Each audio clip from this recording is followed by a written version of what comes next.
नमस्कार, मी नम्रता कुकिंग आणि बरंच काहीमध्ये पुन्हा एकदा तुम्हा सगळ्यांचं मनपूर्वक स्वागत करते। आज पुन्हा एकदा मी तुम्हाला चिकनची एक क्विक अशी रेसिपी दाखवणार आहे जी पटकन होते, ज्यामध्ये आपण जास्त पदार्थ घालत नाही, फक्त मसाले त्याच्यामध्ये जातात। तर वेळ न घालवता आपण ही रेसिपी बघूया। हे चिकन बनवताना आपण कांदा किंवा खोबरं काहीही नाही घालणार आहोत। तर इथे मी चिकनला धुवून घेतलेलं आहे। याच्यामध्ये मी हळद, त्यानंतर आपण याच्यामध्ये गरम मसाला घालणार आहोत।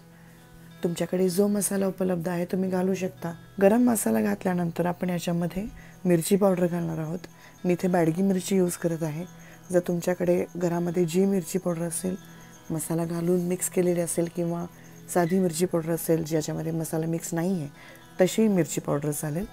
आणि आपल्याला याच्यामध्ये टोमॅटो घालायचा आहे। त्यानंतर मी याच्यामध्ये चवीनुसार मीठ घालत आहे आणि सर्वात शेवटी आपल्याला याच्यामध्ये तेल घालायचं आहे। एवढेच पदार्थ आपण या चिकनमध्ये घालणार आहोत आणि आता आपण चिकनला चांगल्या प्रकारे मिक्स करून घेऊया। तुम्हाला हवं असेल तर तुम्ही याला अर्ध्या तासासाठी मॅरिनेट सुद्धा करू शकता किंवा चिकन चांगल्या प्रकारे मसाला सगळा एकजीव झाल्यानंतर आपण याला शिजायला ठेवणार आहोत मंद आचेवर। मंद आचेवर शिजायला ठेवून झाल्यावर आपण याला 15 ते 20 मिनिटांसाठी आपण याला झाकून ठेवणार आहोत, जेणेकरून चिकनला चांगल्या प्रकारे तेल सुटेल। चिकन झाकताना आपल्याला एखाद्या खोलगट प्लेटचा इथे वापर करायचा आहे, कारण का आपण या खोलगट प्लेटमध्ये पाणी घालणार आहोत आणि ते पाणी गरम झाल्यावर आपण चिकनमध्ये घालणार आहोत।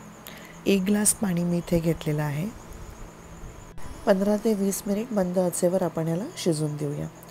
तुम्ही इथे बघू शकता, मी इथे 20 मिनिट याला शिजून घेतलेलं आहे आणि आपलं पाणी जे इथे गरम झालेलं आहे तेवढंच पाणी आपल्याला चिकनमध्ये घालायचं आहे। याच्या व्यतिरिक्त आपण याच्यामध्ये काहीही नाही घालणार आहोत आणि याच पाण्यामध्ये आपण हे चिकन शिजवणार आहोत। पुन्हा एकदा आपण याला मिक्स करून घेऊया। ही रेसिपी चवीला फार छान लागते, तुम्ही नक्की ट्राय करून पहा। जर चॅनलवर नवीन असेल तर चॅनलला सबस्क्राईब करा आणि आपलं चिकन इथे रेडी आहे। ही रेसिपी कशी वाटली नक्की सांगा। असंच पुन्हा एकदा भेटूया एखाद्या नवीन रेसिपीसोबत। तोपर्यंत पौष्टिक खा, स्वस्त रहा।